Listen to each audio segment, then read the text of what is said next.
West Ham fans, happy Friday. Another week. It means it's less than a day and a bit until the Premier League kicks off, and it seems like players still want to come to us.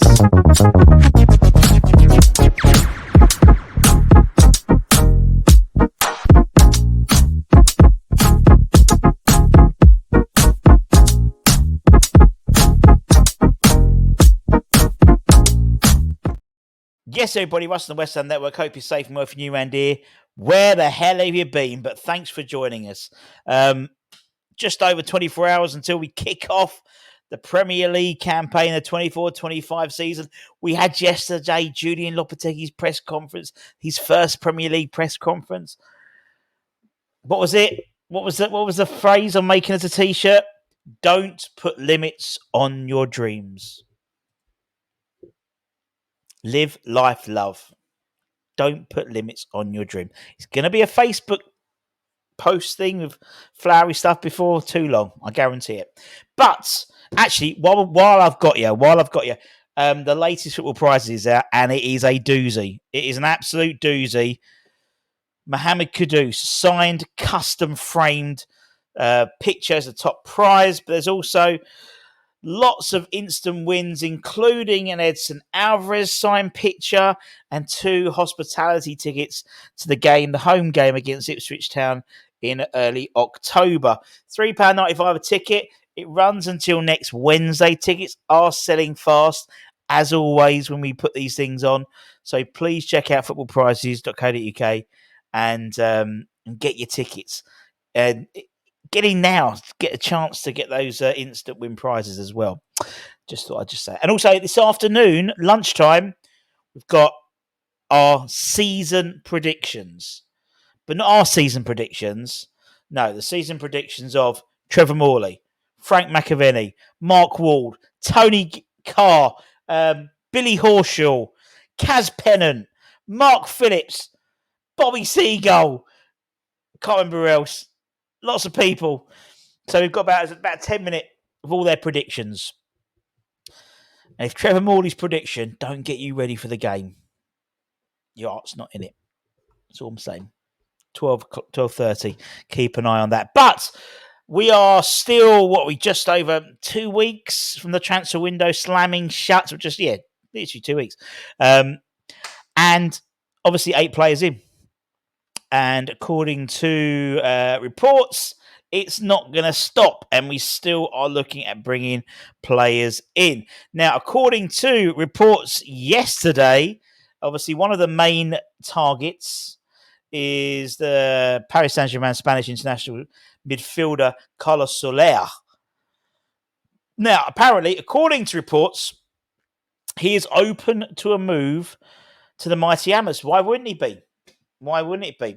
The Spanish international player is keen to play in the Premier League and therefore is willing to make the summer move to the London Stadium.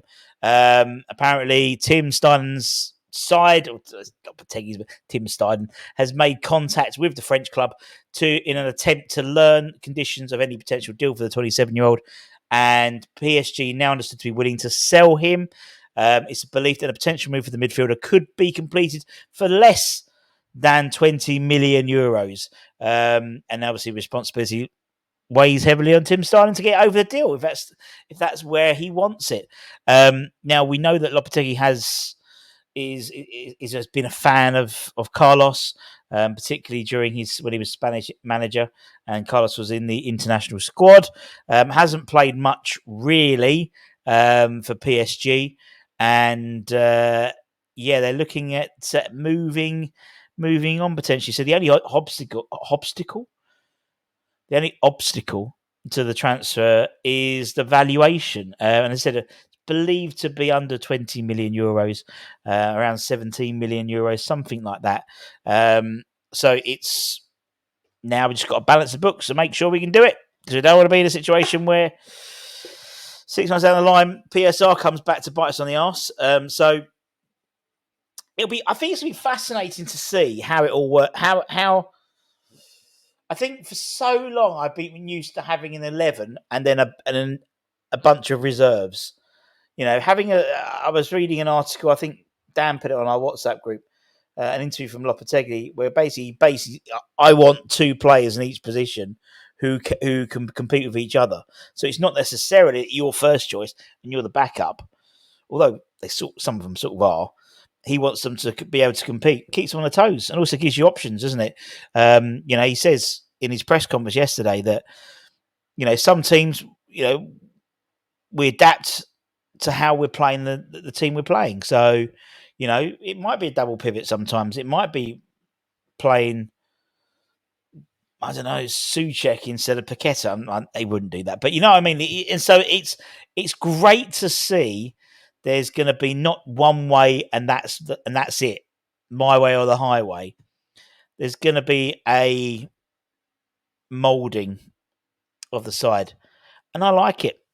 As I said, I'm a Lopever. And don't let me down. Don't let me down now, please, because I've stated I'm a Lopever. Another rumour which isn't going away like a bad smell is John Duran. Now, it's gone quiet, and usually when things go quiet, something's going to happen. It usually happens. We were walking away for Somerville deal. 2 days later, bang. Todibo had his heart set on Juventus for a week. Then we come in, he might be starting tomorrow. But John Duran is one which is the Carlos Bacca of this transfer window. It's the Maxi Gomez of this summer transfer window saga. Now, it is apparently, again, I keep saying it, according to reports, that West Ham are looking to go back in for a deal for John Duran with an obligation or an option to buy.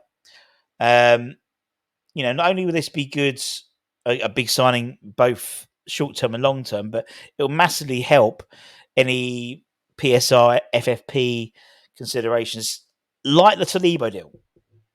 In essence, it's an obligation, an easy obligation, and then a 5-year deal after that. So, in essence, paying off the transfer over a 6-year period. Although we know, because if they bought him outright, you could only do it on a 5-year period. Loophole. It's good enough for Chelsea, it's good enough for West Ham.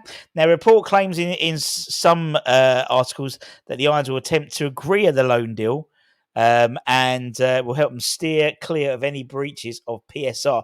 Aston Villa have recently posted pictures of the 20-year-old in training. So that could suggest they're open to maybe keeping him or maybe calling a double bluff. Oh, it's always training now. Don't need you now. He's training with us now. But they might, so in all honesty, this is something I think which will come down. I think we'll see more movement of it next week after, obviously, we played Aston Villa. They'll be able to talk more as well, maybe over a nice pie and mash after the game with Tim and the Aston Villa side as well, maybe. But also reluctance of Villa to sell our play, or give us a player who actually we couldn't, if he was loan anyway, we couldn't play him anyway. But regardless of that, I think you may see some movement after the game against Villa at the weekend. But interesting. There's still some twists. There are still some twists in the transfer world of West Ham. I guarantee it. We're about 5 away from 200 players we've been linked with, which I think last year we topped at about 165. So it just shows you either we're completely incompetent, which we're not. I don't think so at all. I think we're very clever, which is probably why we'd been linked with so many players, because agents are talking, journalists are talking, Tim's talking, more importantly, to the likes of some of these journalists, getting names out, getting maybe players who we're not really interested in, but forcing the hand of maybe the clubs that players we are interested in. So the Wan-Bissaka one, were we really interested in? The boy from Girona, were we really interested in Kieran Trippier? We shall never know, my friends. We shall never know the dark arts of Tim Steindl, the hijacker. Part 2, the return. So could we end up with almost 11 new signings? We're on 8. Say I know Soler comes in, say maybe Duran comes in, maybe someone like Zeze we spoke about yesterday, or Bastien from Nantes. Could it be Mission Tim Possible? I'm going to keep going with it. I'm going to keep going with it. I'm a Lopiva and Mission Tim Possible. Anyway, don't forget lunchtime today. We have got the predictions, not of like YouTubers or people like that. People who know the game. Trevor Morley, Frank McAvenny, Mark Ward. You know, Tony Carr, Mr. Academy. All in one video for you. And they're all very positive as well. Spoiler alert. None of them have predicted a relegation battle for West Ham. And they've lived it. They've lived it. Anyway, don't forget, we've got Alex yesterday had his chat, his opposition chat. So on every week, Alex will be doing an opposition chat. It was with an Aston Villa fan. Joe, great chat. So go back and check that on the extra channel. And all that great stuff. And don't forget, again, I'm just going to reiterate, it's a great prize, football prizes. Mohamed Kudus, signed, custom framed picture, shirt rather, signed by Mohamed Kudus himself, with lots of instant prizes, including an Edson Alvarez shirt and 2 hospitality tickets to West Ham versus Ipswich in October, amongst other things. Take care, stay safe, stay warm, stay humble. You ain't going to see Anton all week. He's fucked off on holiday. Season's just about to kick off. He's unbelievable. Take care, stay safe, stay warm, stay humble. Keep the faith, and I'll see you guys soon. Much love. Bye-bye.